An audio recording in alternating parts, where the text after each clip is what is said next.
Welcome to special analysis. నేను రమ్మ మండవ. ఈ రోజు అనాలిసిస్ లో భాగంగా మనం తీసుకోబోతున్న టాపిక్ ఏంటంటే వైసీపీ ఆపరేషన్ ఘర్ వాపసి, జగన్మోహన్ రెడ్డిలో ఈ మార్పుకు కారణం ఏంటి అని చెప్పేసి నేను టైటిల్ పెడతాం జరిగింది. ఆ అంశం గురించి ఈ రోజు మనం అనాలిసిస్ చేసే ప్రయత్నం చేద్దాం. ఇక్కడ చూసినట్లయితే జగన్మోహన్ రెడ్డి ఇటీవల కాలంలో పార్టీ మీద ఫోకస్ పెట్టారు. నిజానికి తాను ప్రతిపక్షానికి పరిమితమై ఏడాదిన్నర కావస్తున్నా ఇప్పటిదాకా జగన్మోహన్ రెడ్డి పార్టీ మీద ఫోకస్ పెట్టిన సందర్భాలు తక్కువ.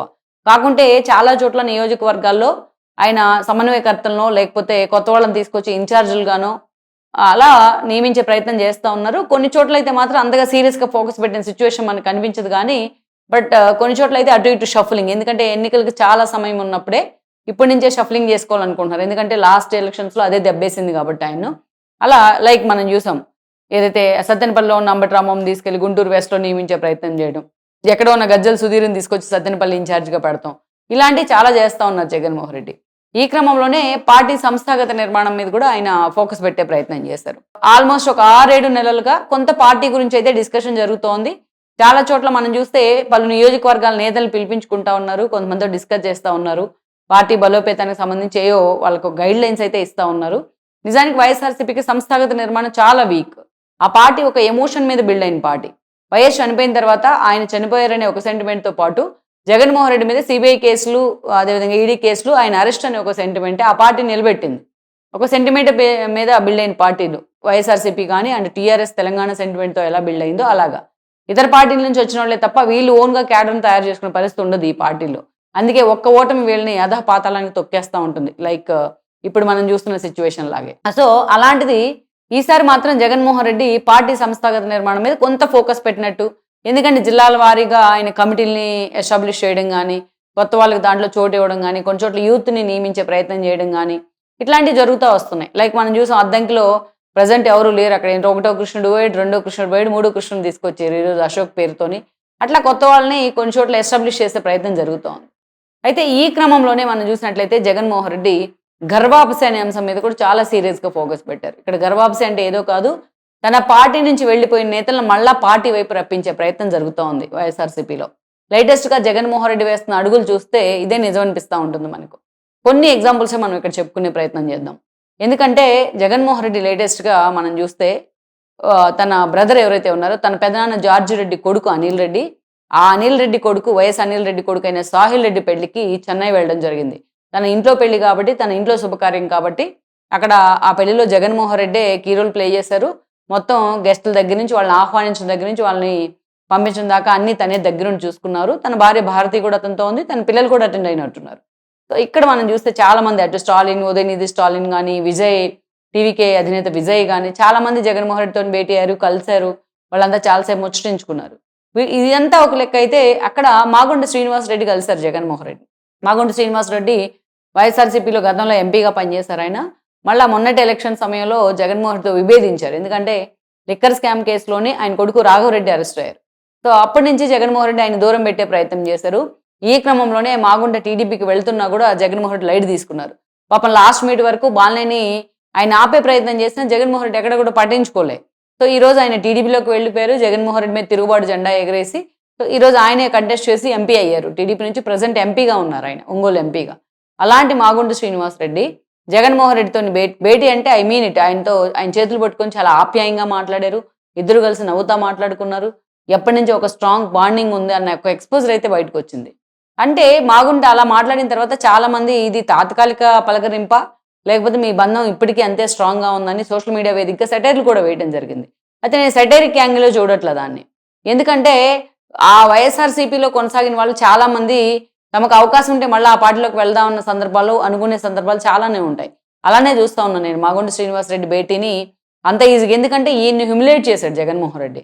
కనీసం మాగుంట శ్రీనివాసరెడ్డి అపాయింట్మెంట్ అడిగినా కూడా జగన్మోహన్ రెడ్డి అతనికి అపాయింట్మెంట్ ఇవ్వలేదు. అంత సాధారణంగా జగన్మోహన్ రెడ్డి ఎలా పలకరిస్తారు అనేది ఒకటి ఇక్కడ అసలు క్వశ్చన్ ఇది. So what ever it may, Jaganmohan Reddy ఈ విషయంలో ఇనిషియేట్ తీసుకున్నారనే చర్చ కూడా జరుగుతోంది. ఎందుకంటే తన పార్టీలోకి మళ్ళీ అలాంటి నేతలను రప్పించుకునే ప్రయత్నం. ఎందుకంటే అటు ఆర్థికంగా జగన్మోహన్ రెడ్డికి అండగా ఉన్న వాళ్ళలో ఒక వేమిరెడ్డి ప్రభాకర్ రెడ్డి, ఒక విజయసాయిరెడ్డి అలాంటి వాళ్ళు, ఒక మాగుంట కూడా అంతే ఒంగోలుకు సంబంధించి. సో అలా మాగుంటని నిజంగానే అంత సోబర్గా వ్యవహరించడం ఒకటి చూసాం మనం. ఇక ఆల్మోస్ట్ తను బాయ్కాట్ చేసిన తర్వాత అసెంబ్లీ సమావేశాలను 7:30గా లేటెస్ట్గా ఆయన గవర్నర్ బడ్జెట్ సమావేశాల్లో భాగంగా గవర్నర్ ప్రసంగానికి ఒక 10 నిమిషాలు అటెండ్ అవ్వడానికి వస్తూ వస్తూ ప్రజెంట్ ఆ పార్టీ నుంచి ఎమ్మెల్సీగా ఉన్నారు దువ్వాడ శ్రీనివాస్. ఆయన ఎప్పుడో కూడా ఆయన పార్టీ సస్పెండ్ చేసింది. ఆయన చర్యలు పార్టీకి విఘాతం కలిగిస్తున్నాయనే కారణంతో ఆయన పార్టీ నుంచి సస్పెండ్ చేశారు. అప్పటి నుంచి ఆయన జగన్మోహన్ రెడ్డిని టార్గెట్ చేస్తానే ఉన్నారు. ఈవెన్ నిన్న మొన్న చూస్తే ఆయన ఒక వీడియో కూడా పెట్టారు, తిరుమల లడ్డూని వైసీపీ అపవిత్రం చేసింది అని చెప్పేసి. అలాంటి దువ్వాడ శ్రీనివాస్ ఎదురుపడితే జగన్మోహన్ రెడ్డి అతన్ని ఆప్యాయంగా పలకరించడం జరిగింది. ఏం చేద్దాం దువ్వాడ, ఏం చేద్దాం అనుకుంటున్నావు సీను అని చెప్పేసి ఆయనతో చాలాసేపు మాట్లాడారు కూడా. అంటే ఒక పాజిటివ్ వైబ్ కలిగించే ప్రయత్నం చేస్తున్నారు జగన్మోహన్ రెడ్డి. ఇక్కడ వీళ్ళే కాదు, ఇక్కడ ఒక చర్చ ఏంటంటే ఈరోజు సాయిరెడ్డికి సంబంధించి విజయసాయిరెడ్డికి సంబంధించి ఎప్పుడు ఏ టాపిక్ వచ్చినా ఆయన ఎక్కడ కూడా వైఎస్ఆర్సీపీ గురించి అంత సోబర్గా మాట్లాడిన సందర్భం మనం చూడం. కానీ విజయసాయిరెడ్డి టాపిక్ ఎప్పుడు వచ్చినా ఆయన్ని ఎక్కడ కూడా టార్గెట్ చేయకుండా వైఎస్ఆర్సీపీ జాగ్రత్త పడతా ఉంది.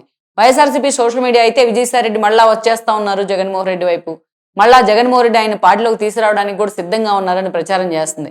బట్ ఆయన ఎక్కడా కూడా ఆ సైన్ ఇవ్వకపోయినా కూడా, అంటే తన పార్టీ నుంచి వెళ్ళిన నేతల విషయంలో తన కొంచెం ఒక మెట్టు తగ్గించుకొని మరీ జగన్మోహన్ రెడ్డి ఆలోచన చేస్తున్నారు అనుకోవాలి. ఇక బాలినేని శ్రీనివాస్ రెడ్డిని దగ్గరుండి మరీ పవన్ కళ్యాణ్ తన పార్టీలోకి తీసుకెళ్లారు. జగన్మోహన్ రెడ్డి మీద ఆయన కూడా తిరుగుబాటు జెండా ఎగరేస్తారు మొన్నటి ఎలక్షన్ తర్వాత. అలాంటి బాలినేనికి సంబంధించి వైఎస్ఆర్సీపీ మీడియా కానీ సోషల్ మీడియా కానీ పుంకాలుగా వార్తలు రాస్తూ ఉంది. బాలినేని వైసీపీ నుంచి అయితే వెళ్ళిపోయారు కానీ పవన్ కళ్యాణ్ పట్టించుకోకుండా గాలికి వదిలేశారు. పదవుల విషయంలో ఆయనకు అన్యాయం జరిగింది, బాలినేని జనసేనలోకి వెళ్ళినందుకు పశ్చాత్తాపడుతూ ఉన్నారు, కుమిలిపోతా ఉన్నారు అనేసి జగన్మోహన్ రెడ్డి మీడియాలో, ఆయన సోషల్ మీడియాలో పదే వార్తలు రాయించే ప్రయత్నం. ఆయన రిగ్రెట్ అయ్యేలాగా ఆ స్థాయిలో బాలినేని మళ్ళా తిరిగి వైసీపీలోకి వెళ్ళిపోదామా అన్నంతగా ఆయన గురించి వార్తలు రాయిస్తూ ఉన్నారు. ఇక అక్కడి నుంచి మనం చూస్తే ఒక ఆమంచి కృష్ణమోహన్, ఆయన్ని నేను చీరాల్లోనే పోటీ చేస్తాను అని ఎంత కన్విన్స్ చేసినా వినకుండా ఆయన బలవంతంగా పర్చూరుకు పంపించే ప్రయత్నం చేశారు జగన్మోహన్ రెడ్డి. లాస్ట్ మినిట్లో ఆమంచి కృష్ణమోహన్ జగన్మోహన్ రెడ్డికి ఒక షాక్ ఇచ్చేసి ఆయన ఓన్గా కాంగ్రెస్లో జాయిన్ అయ్యి ఓన్గా పోటీ చేస్తే 45,000 ఓట్లు ఆయనకు వచ్చింది. ఇండివిజువల్గా పోటీ చేస్తే అది ఆయన కెపాసిటీ అక్కడ. సో అలాంటి ఆమంచి ఈరోజు ఏ పార్టీలో లేరు, కాంగ్రెస్లో ఉన్నారు కానీ బట్ యాక్టివ్గా లేరు. అలాంటి ఈరోజు ఆమంచి కారణంగానే అక్కడ టీడీపీ అభ్యర్థి గెలిచారనేది అందరికీ తెలిసిన సత్యమే. చీరాల్లో కర్ణం బలరాం ఓడిపోయినారు. సో అలాంటి ఆమంచిని మళ్ళీ పార్టీలోకి తీసుకోవాలి, చీరాల లాంటి ఒక టిపికల్ కాన్స్టిట్యున్సీలో ఆమంచి లాంటి ఒక వ్యక్తి ఉండాలి అని కూడా జగన్మోహన్ రెడ్డి భావిస్తూ ఉన్నారు. అందుకే ఆమంచి దగ్గరికి రాయబారం పంపిస్తూ ఉన్నారు చాలా మందితో, మీరు మళ్ళీ పార్టీలోకి రావచ్చు కదా, పార్టీతోని అసోసియేట్ కావచ్చు కదా అని చెప్పేసి. ఇక ఇదంతా పక్కన పెడితే ఈరోజు ధర్మాన్ని చూసాం. ధర్మాన ప్రసాద్ మొన్నటి ఎన్నికల్లో పార్టీ ఓడిపోయిన తర్వాత తన పార్టీ పదవులకు రాజీనామా చేశారు. ఆయన పార్టీకి ఎక్కడా రాజీనామా చేయకపోయినా పూర్తిగా వైసీపీ నుంచి ఆయన ఇన్యాక్టివ్గా ఉన్నారు. జగన్మోహన్ రెడ్డి కాల్ఫర్ చేసిన ఏ కార్యక్రమంలో కూడా ఆయన పాల్గొనలేదు. అందుకే జగన్మోహన్ రెడ్డి ధర్మాన పవర్ ఏంటో ఎప్పుడు తెలుసుకున్నట్టున్నారు. ఈరోజు ధర్మాన ప్రసాద్ను తన పార్టీ ఆఫీస్ కోఆర్డినేటర్ గానో పార్టీ ఆఫీస్ ఇన్ఛార్జ్గా పెట్టేందుకు జగన్మోహన్ రెడ్డి ఇప్పటికే ఆయన ఒక సంకేతాలు అయితే ఇచ్చేశారు. ఆ పార్టీ ఆఫీస్లో వచ్చే వాళ్ళని మాట్లాడడానికి, క్యాడర్తోనో నేతలతోనో డిస్కస్ చేయడానికి, అటు రాజకీయ అంశాల మీద చర్చించడానికి ఒక పెద్ద తలకాయ కావాలి, కాస్త లౌక్యం ఉన్న వాళ్ళు, తెలివితేటలు ఉన్న వాళ్ళు, పొలిటికల్ నాలెడ్జ్ ఉన్న వాళ్ళు కావాలి. కాబట్టి ఆ ప్లేస్లో ఈరోజు, అంటే గతంలో విజయసాయిరెడ్డి లాంటి వాళ్ళ ప్లేస్లో ఈరోజు ధర్మాన ప్రసాద్ని నియమించాలని జగన్మోహన్ రెడ్డి ప్లాన్ చేస్తూ ఉన్నారు. అందుకే ఇటీవల కాలంలో ధర్మాన మళ్ళా పార్టీలో యాక్టివ్గా అవ్వడం జరిగింది. పార్టీ యాక్టివిటీస్లో కూడా ఆయన ఇన్వాల్వ్ అవుతున్న పరిస్థితి. సో వీళ్ళంతా నేను చెప్పింది కొన్ని ఎగ్జాంపుల్స్ మాత్రమే. ఈరోజు జగన్మోహన్ రెడ్డి అంతే సీరియస్గా మిగతా నేతలు తన పార్టీ నుంచి ఎవరైతే వెళ్ళిపోయారో, ఎవరైతే ఇతర పార్టీలో పదవులు రాకుండా అలా ఉన్నారో, సో అలా ఒక ఉదయభాను కావచ్చు, ఇలాంటి వాళ్ళ మీద జగన్మోహన్ రెడ్డి మళ్ళా చాలా సీరియస్గా ఫోకస్ పెట్టే ప్రయత్నం చేస్తూ ఉన్నారు. ఆ టీం కూడా లైక్ రాధా లాంటి వాళ్ళతో కూడా వైఎస్ఆర్సీపీ నేతలు చాలా మంది టచ్లోకి వచ్చారు, మళ్ళీ పార్టీలోకి రమ్మని, పార్టీలోకి మద్దతు ఇవ్వమని.